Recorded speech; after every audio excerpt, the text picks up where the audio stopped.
récapitulatif. Alors, Wagini Dashuf. Oul. Oul. Oul. Oul, c'est un cœur. Et Az, si on rajoute Az, c'est Azoul. Donc, Az-Oul. Approche vers le cœur. Approche. Wagini. Yar. Yar. Yar. Wagini. Amon. Ra. Amon Ra. C'est le dieu Amazir qui a été récupéré par les Égyptiens, par tout le monde à l'époque. Wagini Ra.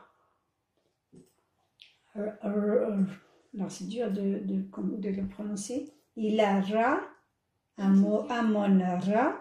Il a Ra, Azar. Il est Azar. Azar. Azar, c'est les racines. Les racines de l'arbre. Ouais, les racines de tout. Les racines de l'arbre. Même Azar, toujours, les racines d'un peuple. Les racines de l'arbre. Voilà. نكمل. وغيني. Yes. شو توغيني تقولي؟ Yes. C'est. السردون. Asseldon, c'est le cheval. Voilà, السردون. Et ça, c'est le السردون Amazir, le barbe. C'est le cheval, le barbe. Le barbe, c'est une race Amazir. D'accord? Voilà, وغيني السردون. نكمل. نكمل. وغيني Yas. Yas, c'est l'argent. L'argent mais assordi. Tu vois, il y a Yes, Asserdoun, Yas, assordi. Wagini Yagha. War, Zen. C'est l'ogre. C'est l'ogre, voilà. C'est l'ogre kabyle. Donc, War, Zen. Ensuite,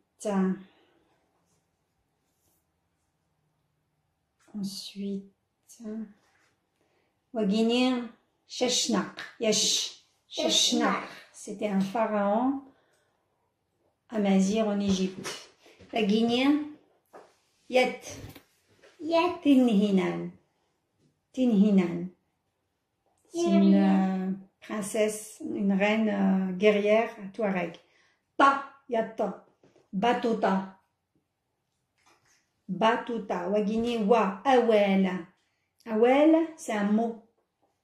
Awel. Yey, ça c'est I. Y plutôt. Feyre. Ça c'est deux amoureux. Feyre. Yez. Amazir. Amazir, regarde, on est partout en Afrique du Nord. Les îles Canaries, l'Algérie, le Maroc, la Libye, la Tunisie, l'Égypte, même le Soudan, le nord du Tchad, le nord du Niger, le nord du Mali, la Mauritanie. Tu vois, c'est un énorme pays. Ah. Donc, Assagir, Nkimmel, une autre partie du congrès de la Sommam. Donc, il reste encore plusieurs pages. Donc là, Wagini a sur le communisme absent. Donc le communisme absent, parce qu'il y avait des communistes algériens à l'époque. Smith, le PCA, le Parti communiste algérien. Et voilà, donc malgré son passage dans l'inégalité et la publicité tapageuse dans la presse colonialiste, l'a gratifié pour justifier sa collusion imaginaire avec la résistance algérienne, n'a pas réussi à jouer un rôle qui mériterait d'être signalé.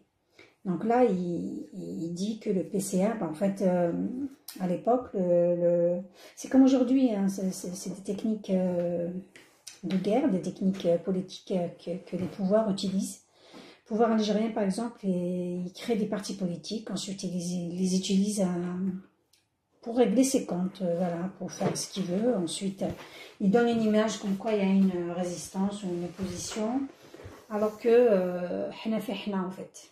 C'est pas vrai. Donc, qu'est-ce qu'il dit la Sommam sur la plateforme Firar Ghafla Souman sur le PCA, il n'y a que la direction communiste, bureaucratique, sans aucun contact avec le peuple, n'a pas été capable d'analyser correctement la situation révolutionnaire. C'est pourquoi elle a condamné le terrorisme, ça veut dire que le PCA condamné le terrorisme des membres du FLN. Hein. Ça veut dire, j'en suis sûre que la guerre du novembre, 1er novembre, c'était pour eux du terrorisme. Et ordonné, dès les premiers mois de l'insurrection aux militants des Aurès, venus à Alger chercher des directives, de ne pas prendre les armes.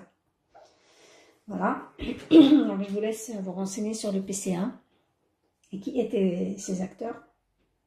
De toute façon, c'est l'histoire, mais c'est juste pour connaître. On n'est pas là pour non plus juger. La suggestion au PCF, donc PCF, c'est Parti communiste français, a pris le caractère d'un bénévolisme avec le silence qui a suivi le vote des pouvoirs spéciaux. Voilà, donc bénévolisme, c'est le PCA algérien.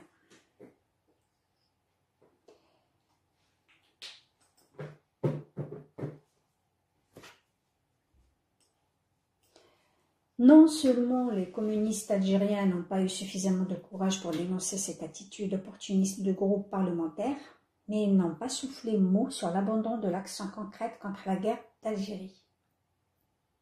Manifestations contre les renforts de troupes, grève de transport, de la marine marchande, des ports et des stocks contre le matériel de guerre.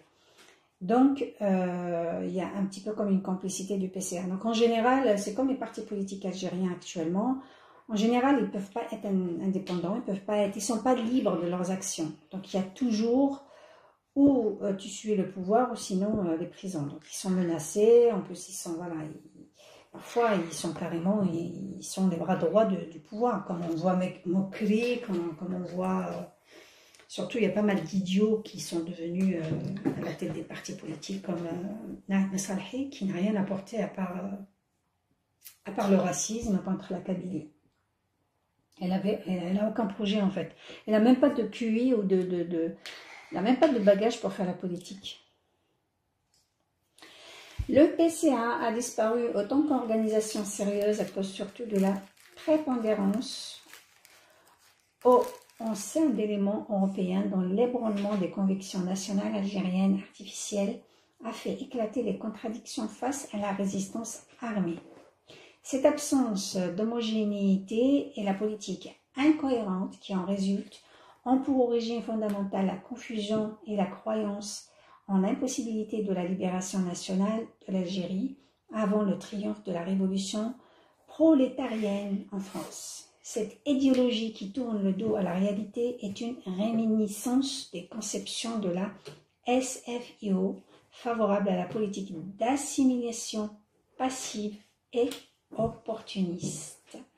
Ça veut dire actuellement l'Algérie fait vraiment une politique d'assimilation aussi. Hein. Donc je pense que l'Algérie, le pouvoir algérien, il exécute exactement la même feuille de route de la colonisation française. Donc elle essaie un petit peu d'effacer la vraie culture, la vraie identité de tout le peuple algérien. Ben, elle a réussi avec les arabophones, elle les a complètement dépersonnalisés. Ce qui reste, les Amazirs, surtout la Kabylie, parce qu'on est quand même plusieurs millions, on est partout. Et on est rebelle, donc elle pense comme ça, avec plus de mosquées, avec plus d'arabisation, des médias tous arabes, des chirs partout, des imams, bah voilà, elle réussira. En quelque sorte, elle a réussi un petit peu, mais elle sait pas. Je continue. Pardon. Nions le caractère révolutionnaire de la paysannerie et des fellahs algériens en particulier.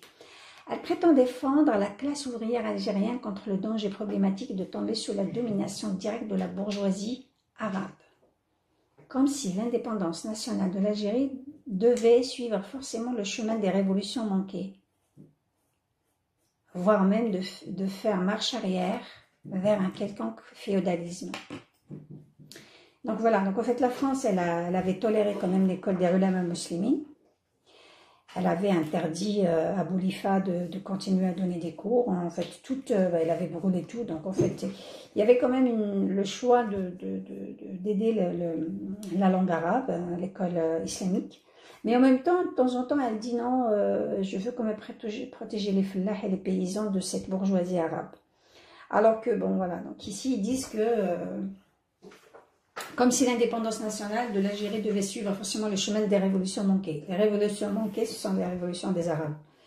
Voire même de faire marche arrière vers un quelconque féodalisme. Voilà, vraiment, c'est un clin d'œil pour dire que le peuple algérien, il va pas revenir vers l'islamisme, en fait. La guerre de libération, c'était ça.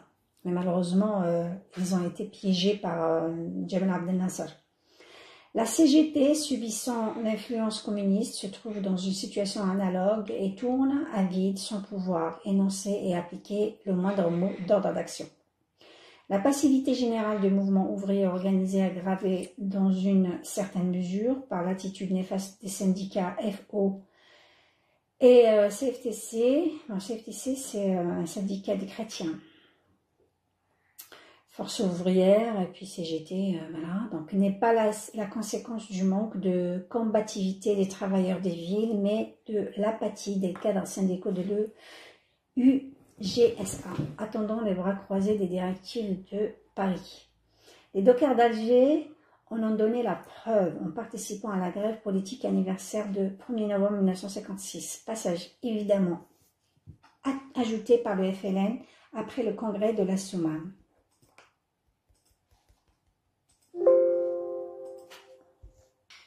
Nombreux furent les travailleurs qui ont compris que cette journée d'action patriotique aurait revêtu un caractère d'unanimité nationale, plus démonstratif, plus dynamique, plus féconde, si les organisations ouvrières avaient été entraînées intelligemment dans la lutte générale par une véritable centrale syndicale nationale. Donc en fait, moi je pense que pour le Hirak, là, au lieu de marcher mardi, vendredi, faites la grève partout, il faut qu'elle soit suivie. Donc il va falloir s'organiser, on est le 18 mai, il faudra commencer vraiment à partir de la dernière semaine du mois de mai. Enfin, il faut vraiment faire les grèves, bloquer tout le pays pour faire bouger, pour faire passer son message. Sinon ça ne sert à rien de marcher, chanter. Et puis tout le monde, on ne sait pas pourquoi ils marchent, parce que certains, ben voilà, ils sont complètement... il n'y a pas une homogénéité, en fait, des objectifs. Et entre parenthèses, il faut vraiment éloigner Al-Rachad et tous ces islamistes, le fils et tous les amis de Ali Belhadj, là. Je connais pas tout leur nom, mais voilà. Tac. Donc, cette appréciation juste se trouve entièrement confirmée dans les succès complets de la grève générale patriotique 5 juillet 1956. Voilà pourquoi les travailleurs algériens ont salué la naissance de l'UJTA. Voilà, donc c'est à Ben Alban qu'il avait créé en fait l'UJTA. C'est à Ben Alban aussi qui avait créé le journal, il allait l'appeler le combattant, donc les arabistes, il a passé Moudjahed. Il avait créé aussi le syndicat des étudiants. C'est lui qui avait demandé Mofdi Zakaria de faire Qassama. En tout cas, il a apporté beaucoup de choses à l'Algérie, mais à la fin, par jalousie, ils l'ont liquidé. Je pense aussi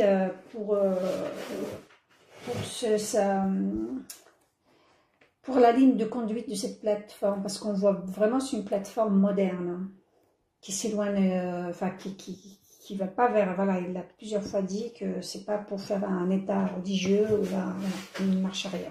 Je pense qu'il est mort pour ça.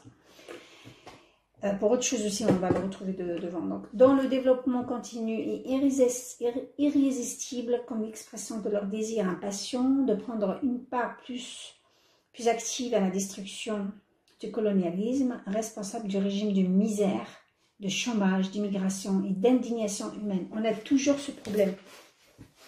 Nous avons toujours la misère, nous avons toujours le chômage, beaucoup d'immigration et aussi l'indignité humaine. Donc, nous avons tous ces problèmes-là, ça veut dire qu'on n'est pas indépendant encore. Cette extension du sentiment national, en même temps que son passage à un niveau qualificatif plus élevé, n'a pas manqué de réduire comme une peau de chagrin la base de masse de PCA, déjà rétrécie par la perte des éléments européens hésitants et instables. Voilà, donc là, on assiste cependant à certaines initiatives émanant à titre individuel de certains communistes s'efforçant de s'infiltrer dans les rangs de FLN et de l'ALN. Il est possible qu'il s'agisse là de sursauts individuels pour retourner à une saine conception de la libération nationale. Il est certain que le PCA essaiera dans l'avenir d'exploiter ces placements dans le but de cacher son isolement total et son absence dans le combat historique de la révolution algérienne.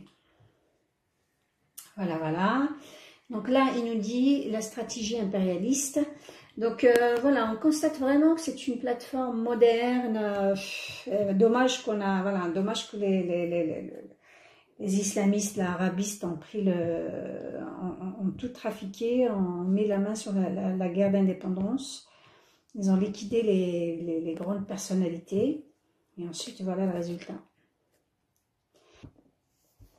La stratégie impérialiste française.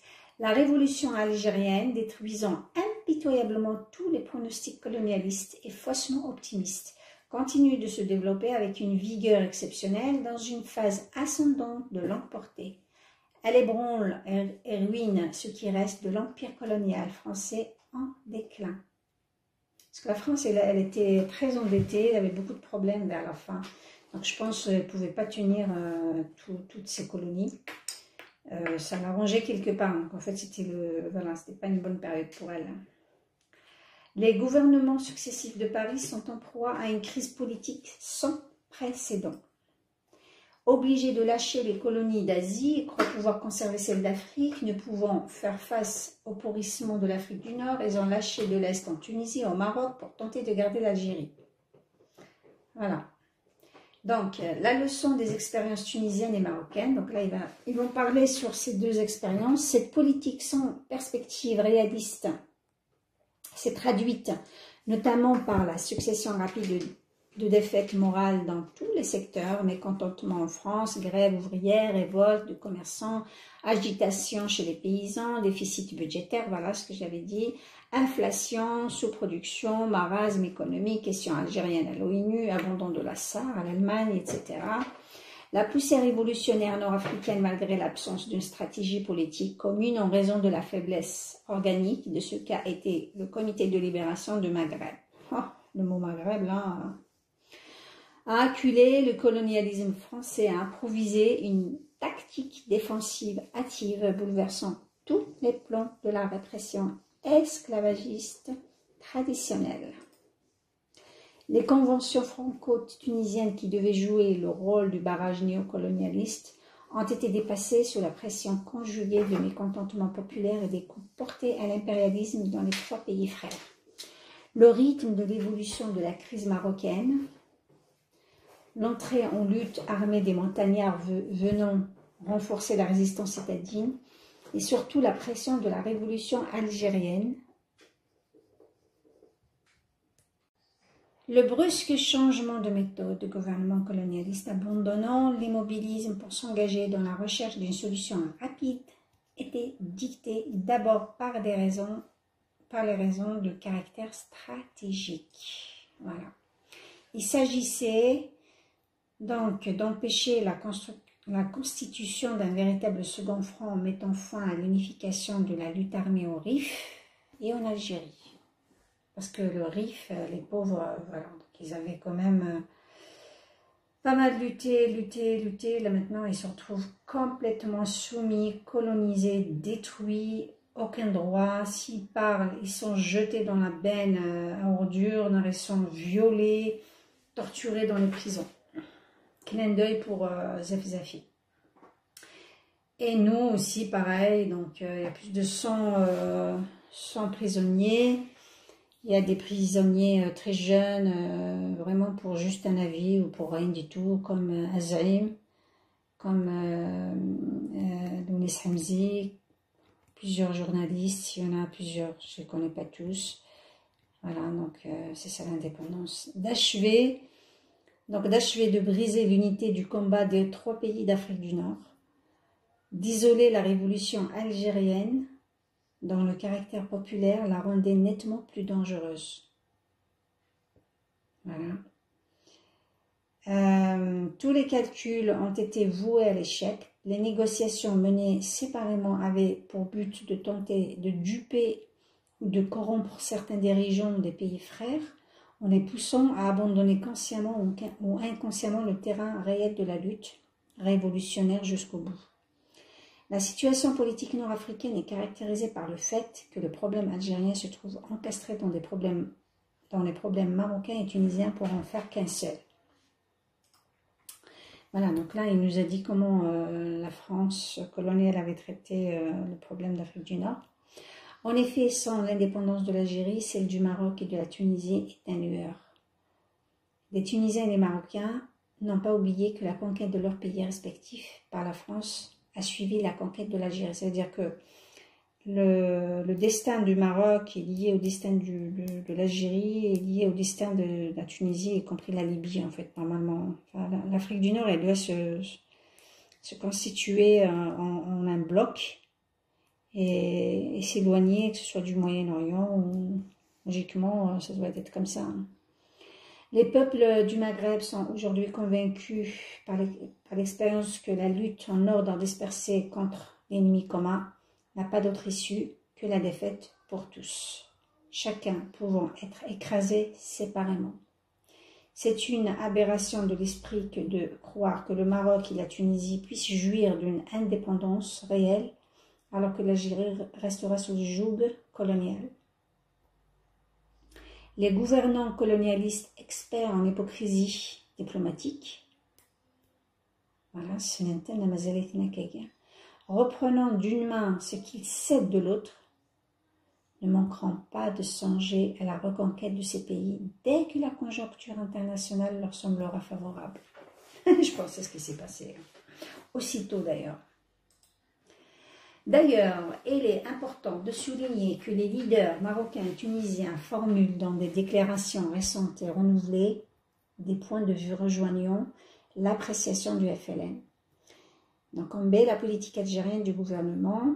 Le gouvernement a direction socialiste dès le 6 février, après la manifestation ultracolonialiste d'Alger, a abandonné les promesses électorales du Front républicain, ramener la paix en Algérie par la négociation, renvoyer dans leur foyer les soldats du contingent, briser les féodalités administratives et financières, libérer les prisonniers politiques, fermer les camps de concentration. Il y a quand même les camps de concentration. Si, avant la démission de Mendes, France, celui-ci représentait au gouvernement la tendance à la négociation face à la tendance opposée, animée furieusement par Bourges, Monori et Lacoste. Aujourd'hui, c'est la politique Lacoste qui fait l'unanimité. C'est la guerre à outrance qui a pour but chimérique de tenter d'isoler le maquis du peuple par l'extermination. Devant cet objectif accepté par l'unanimité du gouvernement et la presque totalité du Parlement français, il ne peut exister aucune divergence sauf quand cette politique d'extermination dite de pacification aura échoué. Il est clair que les buts politiques déclarés à nouveau par Guy Mollet ne servent qu'à camoufler l'entreprise réelle qui veut être le nettoyage par le vide de toutes nos forces vives. L'offensive militaire est doublée d'une offensive politique condamnée d'avance à un échec. La reconnaissance de la personnalité algérienne reste une formule vague, sans contenu réel. D'ailleurs, si vous avez remarqué, les Français appellent toujours les Algériens les musulmans. Donc les musulmans, toujours ça revient. Ça veut dire que c'est comme si on enlève la mosquée, on n'avait jamais existé. Alors que la personnalité algérienne est beaucoup, enfin nord-africaine on va dire, hein, est très ancienne. C'est la personnalité, c'est la nazir en fait. Donc reste une formule vague sans contenu réel, concret, précis. La solution politique exprimée d'une façon schématique n'avait au début d'autre support que deux idées forces. celle de la consultation des Algériens par les élections libres et celle de cessez-le-feu. Les réformes fragmentaires et dérisoires étaient proclamées dans l'indifférence générale provisoirement par de représentations parlementaires au Palais Bourbon, des solutions parlementaires, des solutions de l'Assemblée algérienne, épuration timide de la police, remplacement de 3 hauts fonctionnaires, augmentation de salaires agricoles, accès des musulmans à la fonction publique et à certains postes de direction, réforme agraire, élection au collège unique. Donc en fait là, il parle de la politique, voilà, c'est de la politique algérienne du gouvernement français. Voilà, donc il parle un petit peu à cette époque-là, qu'ils ont un petit peu inclus comment c'était. C'est vraiment intéressant de connaître. Dommage qu'on a fait des écoles algériennes et on étudie les Ottomans, on étudie tout ce qui ne nous concerne pas, mais dommage, on devrait apprendre tout ça à l'école. Hein. Tout ça. Ça concerne l'Algérie, donc on devrait l'apprendre, le connaître déjà. La plupart des gens ne le connaissent pas. Ils ne le lisent pas d'ailleurs. Voilà, Fenmir, Fedora pour finir déjà la plateforme Norsal. Je vais aussi essayer de ramener l'appel à la guerre 1er novembre pour aussi montrer, voilà, c'est intéressant de les connaître, de les mettre c'est un hommage et puis de les mettre à disposition de ceux qui veulent les connaître, les lire. Fenmir, bye.